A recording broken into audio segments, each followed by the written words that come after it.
आज तयार केलं आहे देशी गावरान कोंबडा. तर पहिल्यांदाच तयार करत होतो. म्हटलं आता कसं फसते का काय कुणास ठाऊक.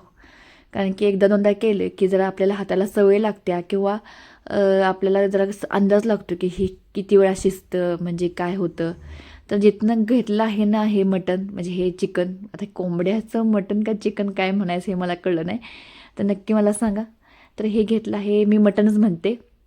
तिथं घेतलं होतं तिथंच विचारलं हे कसं शिजवायचं काय करायचं. मग त्यांना आम्हाला सांगितले की कुकरमध्ये छान असं हे शिजवून घ्यायचं. एक 5-6 शिट्ट्यामध्ये शिजलं जातं. रेग्युलर बॉयलरपेक्षा जरा जास्त वेळ लागतो. तर जरा जास्तच वेळ लागला हे करण्यासाठी. तर आमचे मिस्टर आहेत माझे, ते ना हे असं चिकन वगैरे स्वतः धुतल्याशिवाय खाऊ वाटत नाही, त्यामुळे स्वतःच ते धुत होते स्वच्छ. इकडं आपल्या दणक्यात अशा बाजरीच्या भाकरी करतो तो छान असे तीळ लावून. तर हिवाळा चालू झाला आहे आणि उष्णतेचे जास्तीत जास्त पदार्थ खावा नक्कीच. त्यासाठी इथं घेतला आहे कांदा मसाल्यामध्ये, दालचिनी घेतली आहे, तमालपत्री घेतली आहे, मोठी विलायची घेतली आहे, मिरी, लवंग, जिरे, खोबरे घेतले भरपूर, लसूण घेतले, तीळ आणि बाकी थोडेसे फार असे मसाले घेतले, चक्रीफूल वगैरे घेतले. हे मसाले झाले. हे आहे बॉयलर. तर मिस्टरांना वाटलं की मी देशी कोंबडा आवडीन खाणार नाही म्हणून तिने एक थोडंसं माझ्यासाठी बॉयलर घेऊन आले. पण वेगळं काय वाटलं नाही, रेग्युलर छान चवीला होतं हे देशी कोंबडा. स्वच्छ धुवून झाल्यानंतर अगदी पांढरं शुभ्र चिकन काढलं आहे तिने. तर त्यांना त्यामुळंच ते चिकन मगच खातात. ते मटण असू दे, चिकन असू दे किंवा बॉयलर कोंबडीचं चिकन असू दे, ते सगळं स्वतः धुतात आणि नंतरच मग करायला घेतात. त्यामध्ये हळद घातले, हे मीठ घातले आणि छान असं हे मिक्स करून घ्यायचं. तर बघा इथं हळद आणि मीठ आणि दही असलं तरीसुद्धा चालतं. तर दही नसल्यामुळे मी नुसतं हळद आणि मीठ लावून एक 10 मिनटं ठेवलं आहे. म्हणजे छान असतं ते पाणी सुटतं नंतर आपण फोडणी दिलं की. तर कुकर ठेवला आहे, त्यामध्ये घालायचं 2-3 चमचे तेल, त्यामध्ये घालायची तमालपत्री आणि हे आता तमालपत्री थोडीशी भाजली की त्यामध्ये घालायचा कट केलेला 2 मीडियम साईजचे कांदे वापरले आहे. 1 किलो आणलं होतं कोंबडीचं, देशी कोंबडीचं चिकन मटण. आणि हे आता करत आहोत आपण.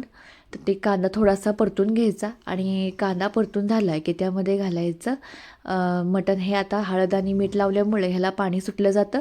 आणि काय करायचं, परतून झालं की एक 5 ते 10 मिनटं मिडियम फ्लेमवर हे झाकून घ्यायचं. म्हणजे ह्याला छान असं पाणी पण सुटतं आणि चवसुद्धा भारी येते.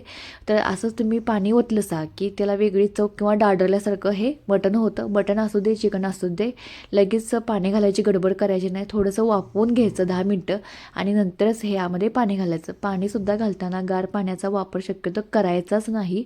गरम पाणी घाला, कडक असेल किंवा कोमट असेल त्याच पाण्याचा वापर करायचा. मी कढईमध्ये थोडंसं पाणी गरम करायला ठेवलं होतं हे चिकन मटण ह्याच्यासाठी शिजवण्यासाठी. तर आता काय केलं, हे घातलं हे पाणी, 5 शिट्ट्या घेतल्या आहेत. अगदी त्यांनी मला दुकानदारानं सांगितलं होतं त्याच पद्धतीनं इथं 5 शिट्ट्या इथं घेतल्या. तर 5 शिट्ट्या करण्यासाठी ठेवला आहे इथं बाजूला. आता हा सगळा माल मसाला आहे ते थोडंसं तेल घातलं आहे पहिल्यांदा मी. तेल चांगलं गरम झालं की ह्यामध्ये घालायचा हा मसाला आणि हा मसाला अगदी मीडियम ते लोवर हा भाजून घ्यायचा 10 ते 12 मिनटं. म्हणजे जास्त करपून वगैरे द्यायचं नाही, नुसता परतून घ्यायचा. आणि हा मसाला भाजताना माझे मिस्टर अगदी रूममध्ये होते, बाहेर पळत आले, झालं काय तयार. कारण एवढा छान असा सुवास हा घरभर सुटला होता या चिकन मसाल्याचा भाजतानाच हा मसाला. अशा पद्धतीने नक्कीच मटण चिकन असू दे त्याला अशा पद्धतीने मसाला करा, खूप छान स्वादिष्ट होतं चिकन मटण.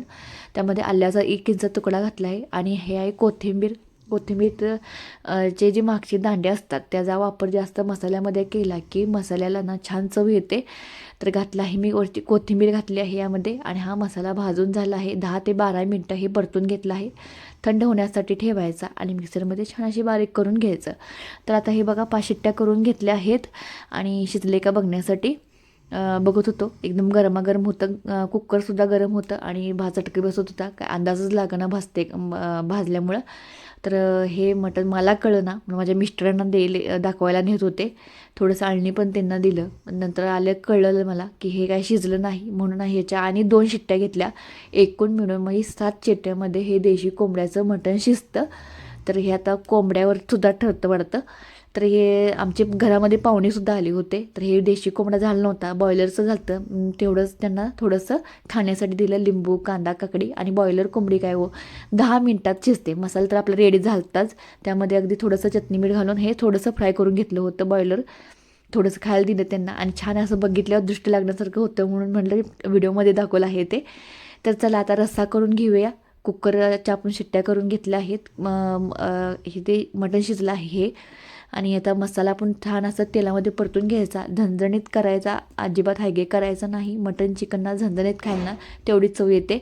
तर लाल तिखट घातलं आहे, हे मसाला आणि लाल तिखट आहे ते छान परतून घ्यायचं, भाजून घ्यायचं. एक 5-10 मिनटं भाजल्या लो फ्लेमवर.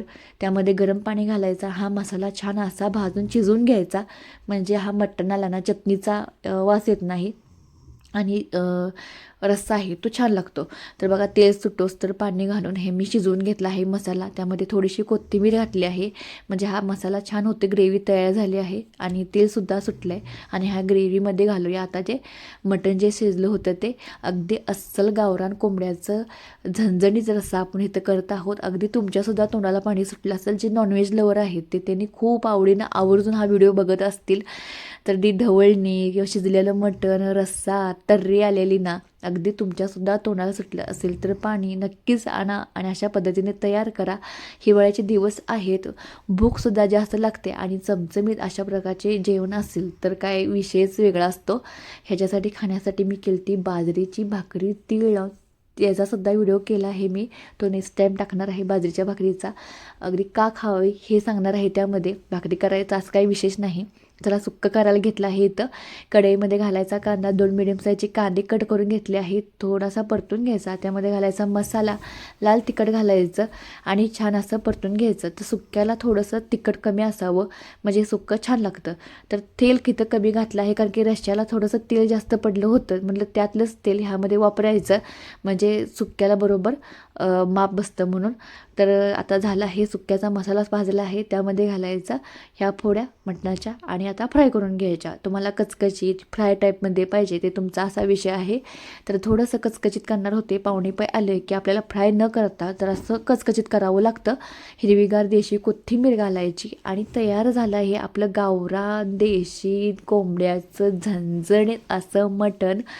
तर लगेचच हे आता सर्व करणार आहे, कारण की उशीर झाला होता. कारण की मटणाच्या शिजलंच नाही लागे लवकर, त्यामुळं जेवायसुद्धा गडबड झाली.